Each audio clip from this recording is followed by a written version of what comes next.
when you are volunteer to do that kind of job, you do it. You see violence, you see extreme violence, you see own, यानी अपने बंदे मरते देखते हो, अपने brothers को मरते देखते हो. You see lot of bloodshed. And the most important thing which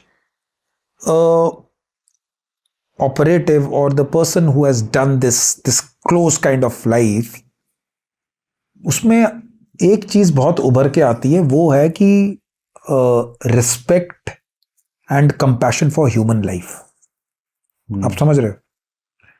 because you have seen life and death so closely, और you are always acting with a person who will be your blood relation, यानी आपका सगा भाई नहीं है. He is from a different background, might be from a different religion, and that guy is there with you when you are facing bullets and facing night and day. So यानी कि जो वो camaraderie बन रही है, जो वो hardships आप इकट्ठे देख रहे हो, maybe you are eating food, maybe you are in the mountain sitting, ठंड में इकट्ठे बैठे हो दोनों, दैट काइंड ऑफ कंपेनियनशिप, वो you can not find it anywhere else. So आप में कंपैशन डेवलप हो जाता है. एंड वन फाइन डे फिर आप देखते हो कि उस बंदे को गोली लग गई and he dies. So your whole life shatters in front of you. आपको लगता है कि आपका हाथ कट गया, यानी यार कहाँ, कुछ समझ में नहीं आ रहा है. Then after say 1 or 2 hours you again get the input कि again go out for operation. अभी आपने उस बंदे की डेथ से you have not. So as a military leader, as a special forces or any leader at any level, you again channelize your mind and go back to combat. अभी वो बंदा मरा है, वो तो इधर हुआ. आप ये नहीं कह सकते कि मैं अब दो. Then you have to motivate your command, जो आपके साथ लोग ऑपरेशन करें, चल भाई अब उधर निकलते. So when you are doing this, that, you feel very bad about it. The things which have remained with me is I would say, I miss death. I miss in the sense कि I miss my people who could have been saved, who got injured, whatever the reasons. I miss them. But getting up at night, those kind of things don't happen. But then my mental faculty is like, if I am in a marketplace, some cracker bursts, तो मुझे थोड़ा सा होता है कि क्या हो गया, टायर बर्स्ट हो गया कहीं पे, अचानक नॉइज हो गई.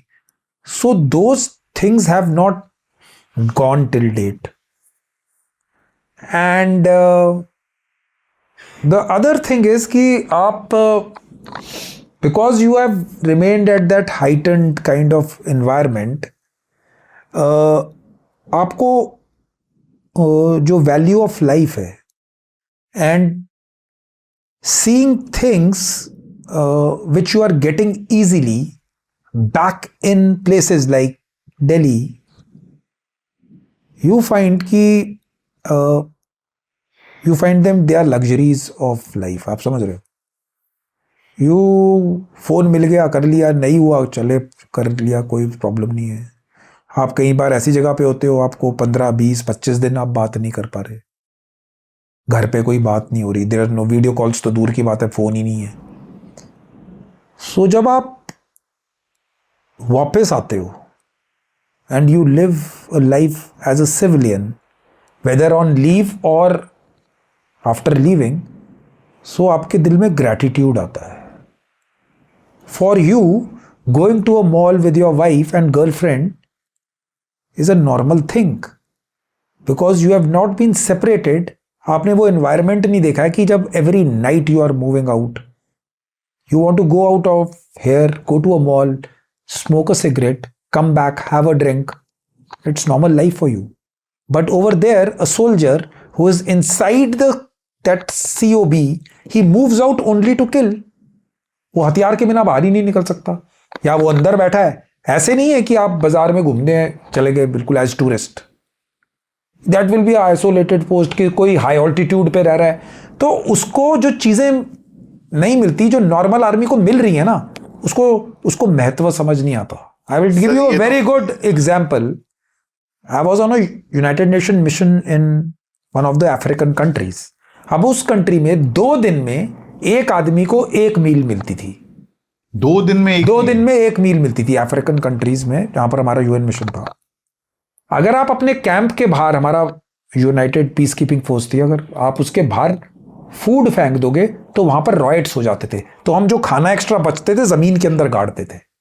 रॉयट्स हो जाते थे कि ये कौन खाना उठाएगा. आप समझ रहे हो. Now people will never understand who have not seen that life. तो जब पीपल बोलते हैं यार इंडिया में कुछ नहीं हो रहा, ये डेवलप्ड कंट्री नहीं है, हम ऊपर नहीं जा रहे, they have not seen the hardships of life. Once you see that kind of life and you come back to India, then you thank almighty कि भगवान उधर नहीं पैदा कर दिया आपने मुझे. सो आपको वो चीजें मिल रही हैं हर रोज. You have the legacy of sitting. अभी मैं इधर बैठ के आराम से सोफे पे लेक्चर दे रहा हूं, कोई प्रॉब्लम नहीं है. There will be situations and times in my life जब मैं इतनी एरिया से हिल ही नहीं पाया, क्योंकि सामने हिलूंगा तो इधर खाई है, इधर हिलूंगा मूवमेंट करूंगा तो टेररिस्ट नहीं मिलेगा, इधर ही अगर मेरे को बाथरूम करना है तो इधर करके कर लिया. रात को जब अंधेरे हुआ तो 2-3 मीटर लेफ्ट राइट गए. Whatever you have to do, you are sitting like this observing whether it rains snow, that kind of life. तो जब मैं वापस आता हूं and I go to a Starbucks, life तो यार बढ़िया है. जिस आदमी ने वो कभी देखा ही नहीं कि 7 दिन के बाद गरम चाय लगती कैसी है, कि एक चाय का कप आपको कितनी एनर्जी देता है, जो हर रोज ही कॉफी स्टारबक्स में पी रहा है वो. And when person like me comes back, मैं वो यार ये तो, and he realises one more fact which nobody understands, कि there are people dying every day to, so that तुम वो कप ऑफ कॉफी पी लो. And people are not even aware कि ऐसा भी कुछ हो रहा है. पीपल आर नॉट अवेयर कि लोग मर रहे हैं तुम्हारे, यानी कि तुम्हारी इस प्रोटेक्शन ऑफ फ्रीडम के लिए. There are people who have, यानी young people dying, old people dying, children losing their parents, their fathers, brothers, sisters losing their brothers. People are dying and people over here might not be aware कि कोई उनके लिए ये काम कर रहा है. Because as a tier 1 operator, as a special forces operative, हमारा पहला एम ही है the moment he crosses inside to India to eliminate him in that particular place. Because अगर हम उसको उधर नहीं मारेंगे, पहले मुझे मारेगा, मेरे साथ वाले को मारेगा, थोड़ा अंदर जाएगा सिविलियन को मारेगा. उधर नहीं मारा, he will come to Delhi and do a bomb blast. तो यहां पर सिविलियन और बनेंगे. तो are role and charter is clear, but what it teaches you in the whole game plan कि आपको कंपैशन जगाता है, आपको चीजों की रिस्पेक्ट होना शुरू होती है. कि कहीं पे भी उठे, रात को 1:30 बजे उठे, आपको पार्टी करनी है, चलो कि डिस्को में, you go to the pub, enjoy yourself. साइबर अब गए, वापस आए. That's life. Where does a soldier go? You cannot move outside like that. When you move out, it is with a weapon and it is not easy.